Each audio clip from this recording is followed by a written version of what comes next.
फलटण शहरापासून सुमारे 3 किलोमीटर अंतरावरती कोळकी येथे असलेल्या हॉटेल कावऱ्या बावऱ्या अल्पावधीतच नावारूपाला आले असून शाकाहारी मांसाहारी जेवणासाठी मोठी गर्दी होत आहे।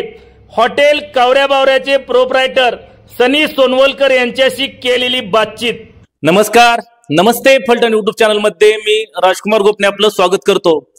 फलटण तालुक्यातच नव्हे तर फलटण तालुक्या शेजारील मान तालुका बारामती तालुक्यामध्ये अल्पावधीतच यशस्वी झालेले कावऱ्या बावऱ्या हॉटेल मध्ये आपण आलो आहोत, ज्या ठिकाणी ज्यांनी नव्यानेच हा व्यवसाय सुरू केला आणि अतिशय प्रचंड प्रमाणात या ठिकाणी प्रतिसाद मिळत आहेत असे कावऱ्या बावऱ्या हॉटेलचे प्रोप्रायटर यांच्याशी आपण बातचीत करणार आहोत। तर आपलं नमस्ते फलटण यूट्यूब चॅनल मध्ये खूप खूप स्वागत। धन्यवाद सर। तुमचा सुरुवातीला तुमचा परिचय करून द्या। माझं नाव सनी सोनवलकर, मी राहणार दुधेबावीचा आहे आणि माझं ग्रॅज्युएशन झालेलं, BA कम्प्लीट झालंय। त्यानंतर मी स्पर्धा परीक्षेचा अभ्यास चालू केला।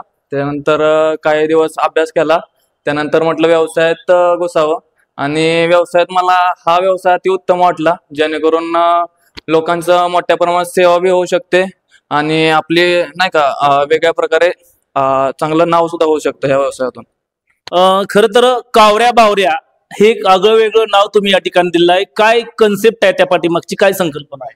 नाही, माझं सुरुवातीला काय आता मार्केटमध्ये किंवा ह्याच्यात तालुक्यात खूप हॉटेल आहेत, त्यांची नाव सुद्धा आता एक प्रकारे नाव कोण एवढा विचार करत नाही। मला एक नावाप्रमाणेच एक वेगळा युनिक कन्सेप्ट तयार करायचा होता, त्याचबरोबर नाव सुद्धा असं युनिक काहीतरी सुचवायचं होतं। त्याच्यामुळे हॉटेल कावऱ्या बावऱ्या हे चांगले प्रतीक मला नाव वाटलं। तसेच मी सुरुवातीलाच मोठ्या प्रमाणात कस्टमर कडूनच रिव्ह्यू घेत होतो की आपल्या हॉटेलसाठी चांगलं नाव कोणतं, कोणतं नाव सुचवावं, कोणतं नाव आपल्याला म्हणजे नाही का प्रसिद्धी मिळवेल। तर एका असंच कस्टमरने आपल्याला हे नाव दिलं होतं हॉटेल कावऱ्या बावऱ्या, ते नाव मला खूप म्हणजे आवडलं, आमच्या टीमला पूर्ण टीमला आवडलं, म्हणून हे नाव आम्ही कंटिन्यू केलं। अहिल्यानगर सांगली या महामार्गावरती अगदी फलटण पासून हाकेच्या अंतरावरती तुम्ही ठिकाण निवडलं आहे, अतिशय हवेशीर प्रशस्त जागा असलेली ठिकाण निवडलं। हा, कारण की जास्त सिटीच्या ठिकाणी म्हणजे गर्दीमध्ये कस्टमरला असं योग्य वाटत नाही, प्रशस्त वाटत नाही, त्याच्यामुळे म्हटलं सिटीतच, परंतु सिटीच्या बाहेर जे ते कस्टमर व्यवस्थित येऊ शकतं, व्यवस्थित बसू शकतं, त्यांना एकदम प्रशस्त हवेशीर वाटू शकतं, त्यामुळे मी हा जागा निवडला, जेणेकरून कस्टमरला कोणत्याही प्रकारचा त्रास होऊ नये, जेवण व्यवस्थित मिळावे, व्यवस्थित हवेशीर सगळे व्यवस्थित व्हावे, त्या कारणाने मी हा जागा व्यवस्थित म्हणजे असा निवडला। अगदी सुरुवात केल्यानंतरच प्रचंड प्रतिसाद मिळाला ग्राहकांचा, काय त्यामागचं नेमकं उद्दिष्ट काय होतं? प्रतिसाद मिळण्यामागचं कारण म्हणजे सुरुवातीपासूनच आम्ही एका गोष्टीवर ठाम होतो की प्रामाणिक करायचं, कोणतीही गोष्ट करायची ते प्रामाणिक करायचं। कस्टमर असेल, कस्टमरला आपल्या घरगुती फॅमिली प्रमाणे त्यांना जेवण द्यायचं, व्यवस्थित असं त्यांची काळजी घ्यायची, त्यांना कोणत्याही गोष्टीची शेवटपर्यंत कमी पडून द्यायची नाही। त्याचबरोबर घरगुती पद्धतीचं जेवण, आज बघितलं हॉटेल लाईन मध्ये घरगुती पद्धतीचं जेवण आज समाप्त झालं, म्हणजे कुठं मिळत नाही, पण हा माझा कन्सेप्ट होता की आपल्याला सिटी ठिकाणी घरगुती पद्धतीचं जेवण चालू करायचंय, जेणेकरून कस्टमरला सुद्धा आवडेल आणि त्यांना ह्या जेवणातून कोणत्या प्रकारे त्रास होणार नाही, हेच उद्देश होतं। आणि त्याच कारणाने कस्टमर लोकांनी, ग्राहक लोकांनी खूप प्रेम दिलं आणि आज हॉटेल कावऱ्या बावऱ्याला एक उच्च ठिकाणी, एक वेगळ्या ठिकाणी नेऊन पोहोचवलं। असाच प्रतिसाद कायम राहू द्या अशीच विनंती। इतकी मोठी हॉटेल व्यवसायात स्पर्धा असताना यामध्ये तुम्ही असं काय वेगळं नेमकं देता? म्हणजे आपण जे इथं हॉटेलमध्ये, आता हॉटेल भरपूर आहेत, परंतु ह्या हॉटेलमध्ये जे भेटतं म्हणजे सगळ्या हॉटेलमध्ये सेमच भेटतं, परंतु इथं जे भेटतं ते घरगुती पद्धतीने केलं जातं, एकदम घरगुती पद्धतीने रस्सा बनवला जातो, घरगुती पद्धतीने बाकी सगळ्या गोष्टी केल्या जातात, जेवण सुद्धा व्यवस्थित दिलं जातं। जे कस्टमर बसल्यापासून ते 10 ते 15 मिनिटात कस्टमरला जेवण पोहोचवतं, जेणेकरून कस्टमरला कोणत्याही प्रकारचा त्रास होऊ नये किंवा डिस्टर्ब होऊ नये, सर्व्हिस लेट होत नाही, आपल्याकडे सगळं व्यवस्थित असतं, त्यामुळे असे हे होते। सध्या ग्राहकांकडून कसा प्रतिसाद मिळतो नेमका? ग्राहकांकडून प्रचंड प्रतिसाद आहे, सुरुवात ओपनिंग पासून, हॉटेलच्या ओपनिंग पासून एवढा प्रचंड प्रतिसाद आहे, खूप लांबून लांबून ग्राहक येतात, अगदी बारामती असेल, इकडं दहिवडे असेल, इकडं ऑदर जिल्ह्यातून सुद्धा ग्राहकांचा प्रतिसाद आहे। आता हा मेन हायवे आहे आपला फलटण दहिवड रोड, ह्या हायवेवरून खूप कस्टमर जातात, म्हणजे लोक जातात, बाहेर जिल्ह्यातून लोक जातात, आणि जाताना थांबतात, आवर्जून थांबतात आणि हॉटेलमध्ये आपल्या जेवणाचा आस्वाद घेतात. अगदी कमी कालावधीमध्ये संपादन केलं आहे तुम्ही. भविष्य काळामध्ये काय कन्सेप्ट आहे?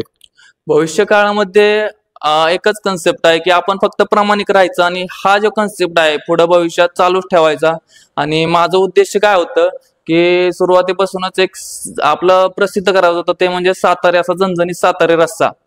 आणि त्या रस्स्याला तर प्रेम खूपच भेटलं. झणझणीत सातारी रस्सा एक आता आजकाल बघितलं तर एवढं त्याला कोण महत्व देत नाही, परंतु झणझणीत सातारी रस्सा हे पूर्ण महाराष्ट्र नव्हे तर पूर्ण भारतभर त्याला प्रेम मिळतं. खूप लांब लांबून लोक येतात हा रस्सा चा आस्वाद घेण्यासाठी. तर माझा कन्सेप्ट हाच आहे भविष्यात की हा जे जेवण आहे, सातारी जेवण आहे, ते खूप वर न्यायचं, म्हणजे महाराष्ट्रात पूर्ण भारतभर नेणं, हेच माझं कन्सेप्ट आहे. तुमच्या या यशामागचा काय मंत्र आहे नेमका?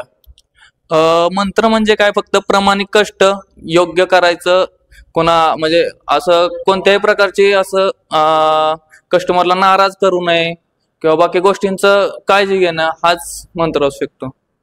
ग्राहकांसाठी काय सांगाल नेमकं? ग्राहकांसाठी एवढं सांगू शकतो की ग्राहकांनी आतापर्यंत खूप प्रेम दिलंय, हे प्रेम असंच राहू द्या आणि तुमची सेवा करण्याची संधी आम्हाला मिळू द्या, आणि असंच भविष्यात असेच साथ द्या, एवढंच सांगणं का ग्राहक लोकांना.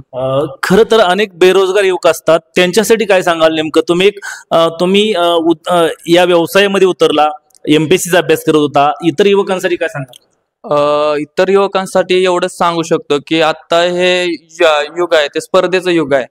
खूप स्पर्धा, भयंकर स्पर्धा आहे, पॉप्युलेशन सुद्धा खूप जास्त आहे. आणि आता जे जास्त प्रमाणात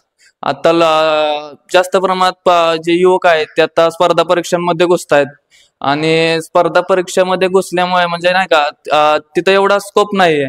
आहे स्कोप, जे प्रामाणिक कष्ट करतात त्यांना मिळतं यश, परंतु जास्त प्रमाणात स्कोप नाही, लिमिटेड जागा असतात. पण काहींचे पूर्ण युवक जे असतात पूर्ण त्यांची हे जाते त्या स्पर्धेमध्ये, त्यांना तिथं यश भेटत नाही. तर माझं त्यामुळे त्यांचे जे कष्टाचे दिवस असतात ते पूर्ण निघून जातात. तर एवढंच माझं म्हणणं आहे की जर आपल्याला ज्या गोष्टीत आपल्याला रस आहे बाबा, व्यवसायात असेल, कोणत्या गोष्टीत असेल, त्या गोष्टीत पहिल्यांदा आपला त्यात घुसावे आणि त्या गोष्टीला आपल्या वरती नेऊन जावे, एवढंच युवकांना सांगू शकतो.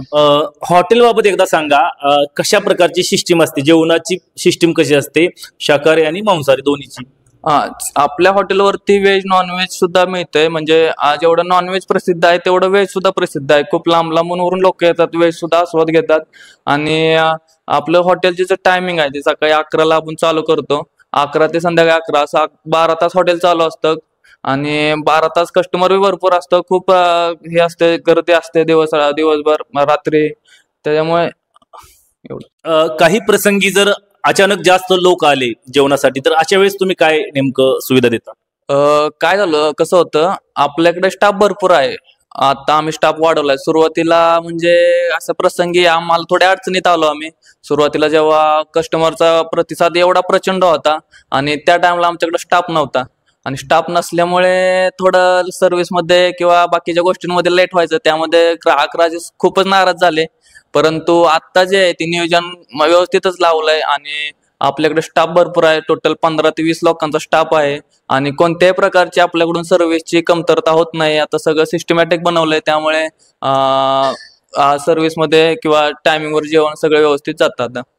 हॉटेल कावऱ्या बावऱ्याच्या माध्यमातून तुम्ही कशा प्रकारचे जेवण देता?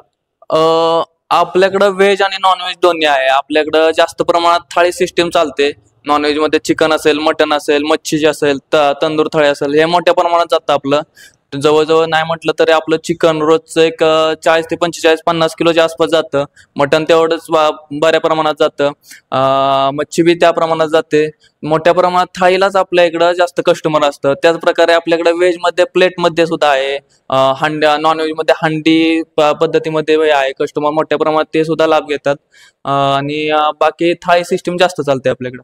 नक्कीच आपण पाहू शकता, कावऱ्या बावऱ्या हॉटेल जे अगदी अल्पावधीतच यशाच्या शिखरावरती नेलेलं आहे आणि फलटण शहरापासून अगदी जवळ असलेल्या कोळकी येथील साधारणपणे 3 किलोमीटर अंतरावरती, फलटण शहरापासून 3 किलोमीटर अंतरावरती अहिल्यानगर सांगली महामार्गाच्या लगत असलेले कावऱ्या बावऱ्या हॉटेलने ग्राहकांच्या म्हणजेच खवय्यांच्या मनावरती राज्य केलेलं आहे। अगदी फलटण तालुका आहे, मान तालुका आहे, बारामती तालुका आहे, माळशिरस तालुका आहे, खंडाळा तालुका आहे, येथील अनेक ग्राहक आवर्जून या कावऱ्या बावऱ्या हॉटेलला भेट देत असतात। आमचे नमस्ते फलटणचे संपादक वैभव गावडे यांच्यासह मी राजकुमार गोपने, नमस्ते फलटणसाठी कावऱ्या बावऱ्या हॉटेल, कोळकी, तालुका फलटण।